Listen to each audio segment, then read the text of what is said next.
Hello, this is William. I'm from Occupy the Need Act this evening, and I've been to a police rally this evening at our park, Andrews Park in Norman, Oklahoma, and the past couple of weeks I've been to a couple of Black Lives Matter uh, protests here in Norman, and watch the debate over defending the police here in Norman, led by a young lady named Alexander, who's on the city council. Very brave woman. She and a friend got arrested in Tulsa at the Trump rally. Very brave to go to that rally. And so this weekend at the Greenwood district in Tulsa, it was incredible. And got to watch it on live streams. In fact, one of the main live streams I watched was one that was against the rally, but he covered it real good, not knowing that he was just giving out a lot of information that is very useful. That's what I've found that conservatives do. They broadcast information that is useful to their opponents. So, anyway, I'm here to talk about the NEAT Act. This is legislation that was introduced in 2011 by former Congressman Dennis Kucinich of Cleveland, Ohio, who's been fighting for the poor for a long damn time. His first battle was with the bankers in Cleveland who wanted to take over the power company, and he was a young man. He was just a kid, and he fought him off. And he's been fighting for us for a long time, us poor.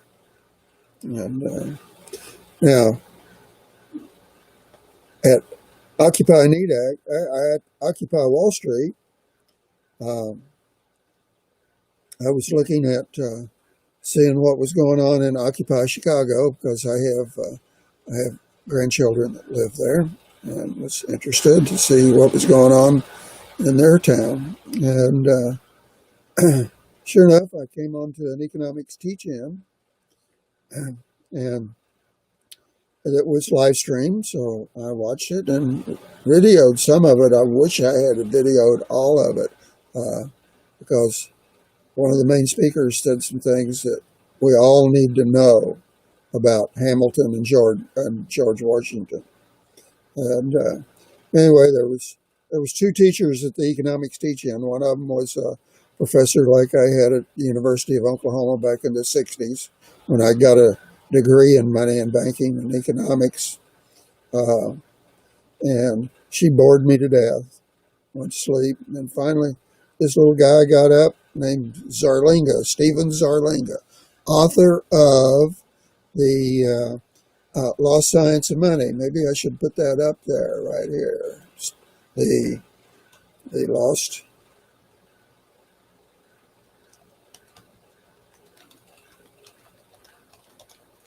of Money by Stephen.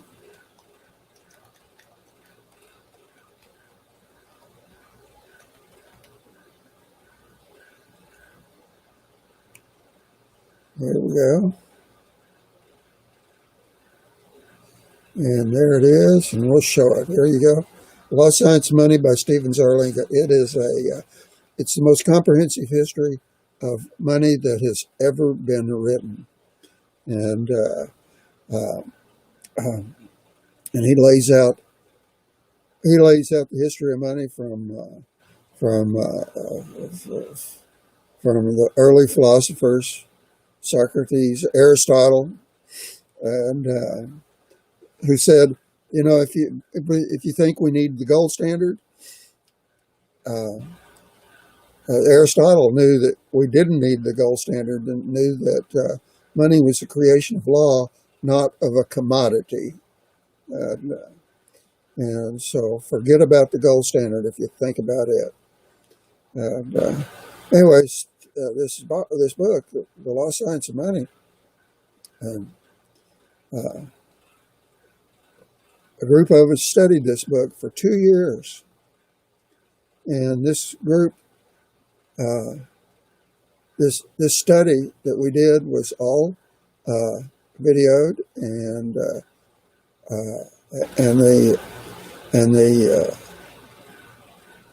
PDFs are all available on Greens for Monetary Reform right here.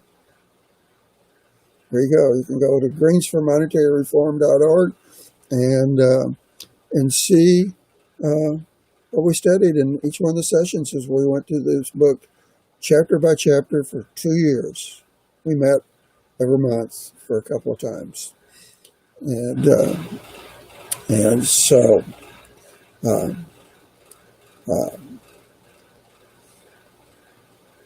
you got to know the history of money. You got to know it. And Zarlinga died this last year, so he's no longer with us. And I fought with him also, like I fight with my dumb, stupid friends around here in Norman. And we think that we'll never get the NEAT Act. It can't happen. There's no way that that's going to happen. Well, you know what? Black Lives Matter came along. And Black Lives Matter is hunting for systemic changes. And this is the systemic change that must take place. In other words, if it doesn't take place, nothing will happen. Bankers decide who gets money. They decide who gets all the money. Congress actually has the power to decide who gets the money, but Hamilton and Washington gave it away, and that was the story that I heard Zarlinga say back in 2011 at the Occupy Chicago Teach-In, and he told that story of how the colonies had no banks. They created their own money. Banks didn't create it. The people that they elected to their offices created the money. And in fact, that's what the whole Revolutionary War was about. England wanted us to adopt their way of creating money. And we said no, and we fought a war, and we won the war. And then right after that, when it came time to finalize the United States, Hamilton and Washington gave the power that Congress had created for themselves to their friends, who became our first bankers. And that isn't the end of the story.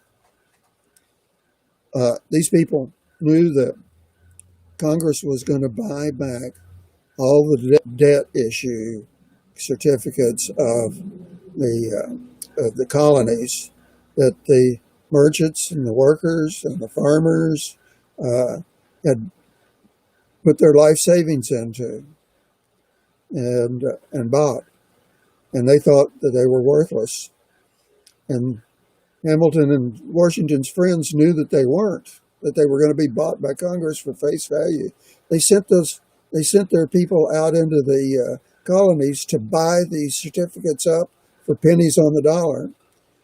Not only did they do that, they used that money that they got from Congress to capitalize the first bank of the United States. Our whole banking system was born in crime. Well, we can fix all that. We've got the legislation to do that. It's called the NEAT Act, H.R. 2990 of the 112th Congress. Let me put that up here too, so you can look it up for yourself. H.R. 2990 of the 112th Congress by Congressman Dennis Kucinich of Cleveland, Ohio. Here you go.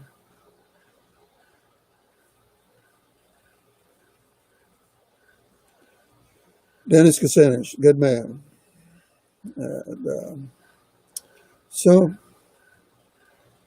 let's get this legislation written into Congress. Black Lives Matter. Uh, a friend that's on the Banking and Monetary Reform Committee of the United States, of the Green Party of the United States, has written a song called "Change the Money." It's written in a Woody Guthrie style folk song because Howard is an old hippie that went to Tennessee to work on the farm with the other hippies, and he's managed to stay there. He's an architect and is barely making a living staying in Tennessee. All of us most all of us on the Banking and Monetary Reform Committee of the Green Party are just barely making it. Me, I live on Social Security. It's great. I haven't worked a day in 16 years. I got my own guaranteed annual income that I can live on. Thank goodness. I've got a good landlord who hadn't raised the rent in God knows 20 years. So I get to live here pretty cheap in this basement apartment. See there? It's where I live. And in the other room, right over my other shoulder, you can see the other shoulder here. You can see the room that I usually come from. And so, anyway, I'm gonna pull up the link to change the money. So, oops. I got a brand new setup, so I'm having a little bit of problem with it. Okay, now we're going to change the money. Change the money. Howard Switzer. Change the money.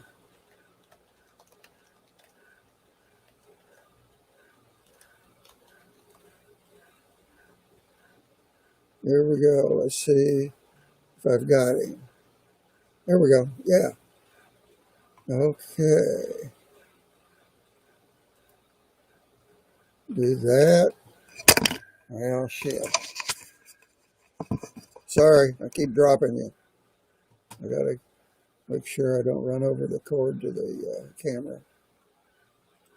Share. Copy link. There it is. Copy. And go up here and change the money.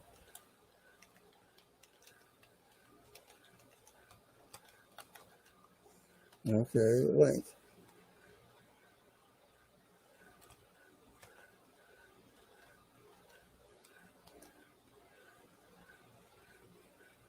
And we'll do this, paste, and show.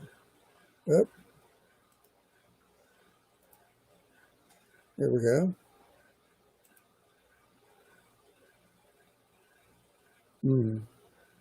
Well, it doesn't look like it's, let's see what we got here. Looks like we ran out of room on the thing, but just yeah,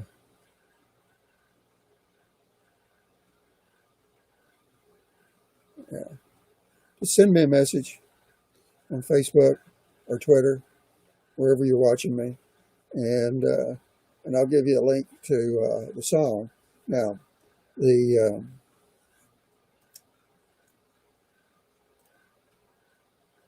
the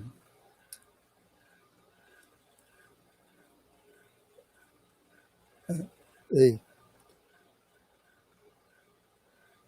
I forgot what I was going to say.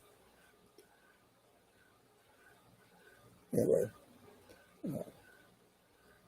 we can change the money. The hip hop people, the ones that are over in Tulsa, have a new sound recording studio and a mansion that was built and owned by a KKK man in Tulsa, and it's in the Greenwood area. It's where they where there was a massacre in 1921, killed officially over 300, probably many more than that. Uh, the blacks were getting too smart for their pants. They were making money and they were establishing business and they were doing well in the capitalist system. And the white folks in South Tulsa couldn't stand that and killed them, bombed them. Yeah, we had airplanes flying over the north part of Tulsa, bombing people, burning the hell out of them. And now, Black Lives Matters is a bunch of smart people. They know their history. They know what needs to be done. I hope they know you can't compromise with these bastards. You got to overthrow them. We've got to change the whole damn thing. That's called systemic change, and that's one of the things that the NEAT Act does. It changes the whole damn thing. It takes the power of bankers to create money away from them, and they're the ones that control Congress. It's not the congressmen and the senators that control Congress. It's where their money comes from. I worked for a congressman, or not a congressman, a state representative and senator back in the early 90s. You know, I never ran into anybody at the Capitol that was an officer that admitted that money controlled them. How in the hell did they get into office if somebody wasn't putting up money? I guess Bernie's the only one that has been able to raise his own money himself, and then he's bailed on us. Maybe he hasn't bailed completely since Black Lives Matter. I saw a video just a while ago. It looks like he's getting some courage again.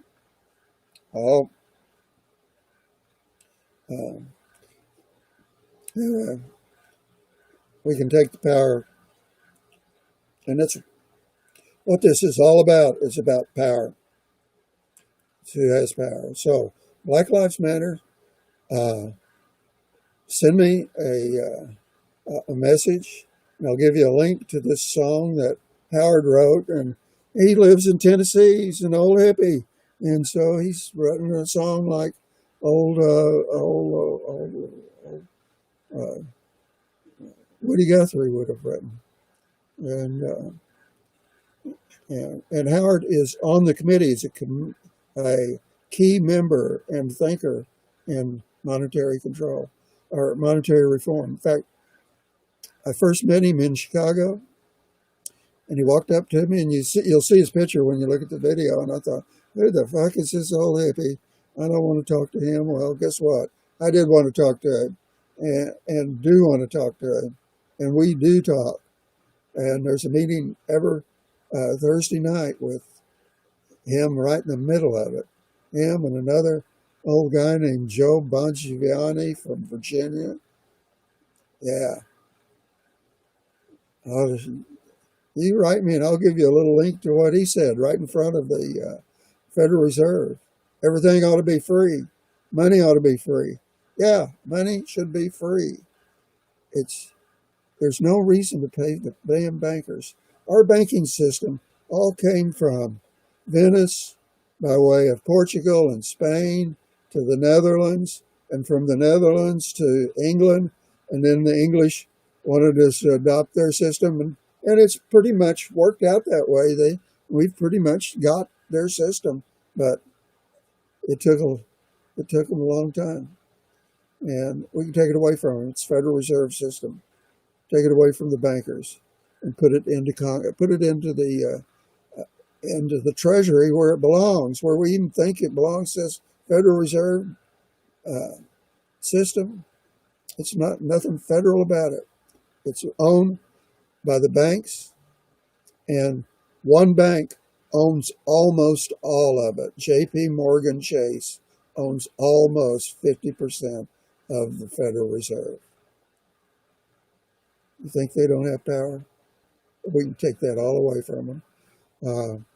We can pay off the debt, all the national debt, with the new dollars we'll create. And the new dollars are what, pretty much what Lincoln used to pay for the Civil War to get the emancipation of the blacks. The bankers wanted to charge him 25% interest, and he said, "Hell no, I'm not paying that."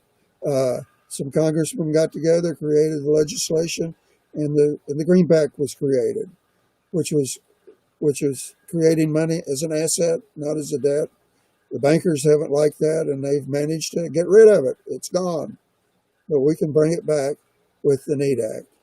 Okay, it's you've got the thing. That's the NEAT Act. It's H.R. 2990 of the 112th Congress.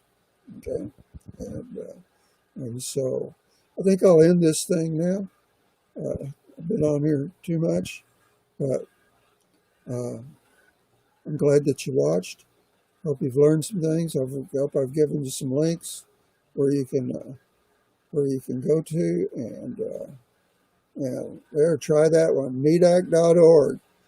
You're going to go to our green site, but your first page you're going to come up with is our newsletters, which is all current. Which is what's going on right now. So take a look there at neatact.org and